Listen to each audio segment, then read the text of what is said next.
Alright, what's happening, everybody? So today we're going to be talking about something a little bit different, and it's going to be a shorter video today, not so much me playing around with edits and everything, but just looking at this chapter and the few things that I underlined and just what I found interesting about this. So anyway, today we're going to be talking about leader-member exchange theory, otherwise known as, in this chapter, LMX theory. Now, the difference between this theory and everything else talked about in previous chapters is that this is actually talking about the relationship between the leader and the followers, and not just one or the other individually.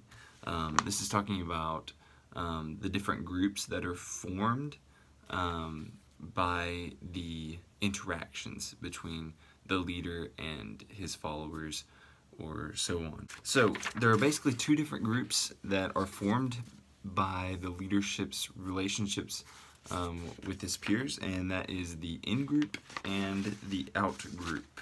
The in-group is a group that receives more information, influence, confidence, and concern from their leaders than the out-group does.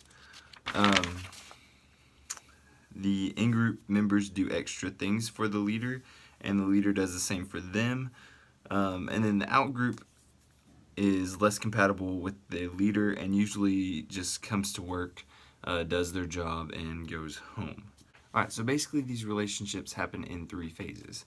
The first phase is the stranger phase, and in this phase, all the motives between the two people are pretty much directed toward their self-interest. In other words, leaders are looking for followers who are enthusiastic, who exhibit participation and extroversion, different qualities like that, where followers more so look for leaders who are pleasant, trusting, cooperative, and agreeable. A key predictor of relationship quality for both leaders and followers is behaviors such as performance during this phase. Just something interesting to keep in mind. Alright, phase 2. This phase is the acquaintance phase, and in this phase, it all begins with an offer by the leader or the subordinate for improved career-oriented social exchanges, which involve sharing more resources and personal or work-related information. Basically, it's like a testing period for both people, where they assess if they're interested in taking on more roles and more responsibilities, and whether the leader is willing to provide more challenges for the subordinate. Whenever a relationship makes it through this phase, there's greater trust and respect on both ends of the spectrum, and they also tend to focus less on their self-interest and more on the purpose and goals of the groups at this point. And that brings us to the third phase, which is mature partnership. Now, this phase is marked by quality exchanges between the leader and the subordinate. In this phase, there is a high degree of mutual trust, respect, and obligation toward each other. And at this point, really, both people begin to be affected by each other.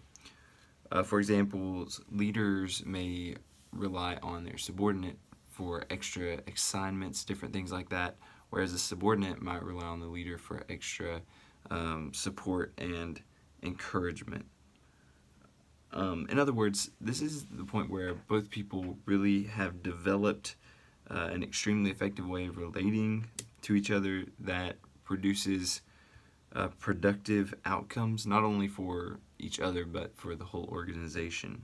When you go through these three phases with people, you're going to begin to pick up on who's in your in-group and who's in your out-group. Because the people who are your in-group members, they're going to be the ones who are willing to do more than is required in their job description and look for innovative ways to advance the group's goals, while the out-group, they're going to be the ones that operate strictly within their prescribed organizational roles, and they'll basically just do what is required of them and nothing more. Now, the whole goal of this theory is that leaders look to try and make every relationship in their organization an in-group relationship. Now, is this really a reality? Probably not, but that doesn't mean that leaders shouldn't try. They shouldn't try to go through all those phases with people, give them opportunities, kind of test, let them go through tests and see how they react to it and push through it, and just try and build that trust and build that respect from all their employees or all their followers. All right, so let's look at the strengths and weaknesses of this theory. Basically, the only weakness that this theory has, or the main weakness that this theory has, is that it kind of goes against all the basic idea of fairness that we all grew up with, and the fact that we're talking about an in-group and an out-group. Well, technically, we all grew up with the idea that we're supposed to treat everyone the same, and that we shouldn't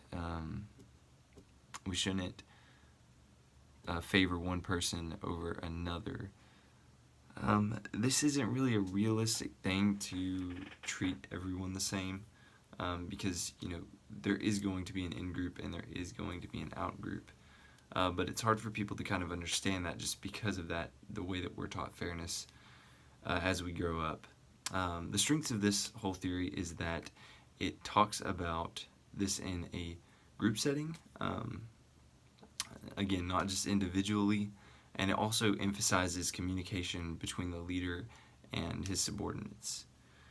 So anyway, that is the leader-member exchange theory, and I hope you guys took something from that.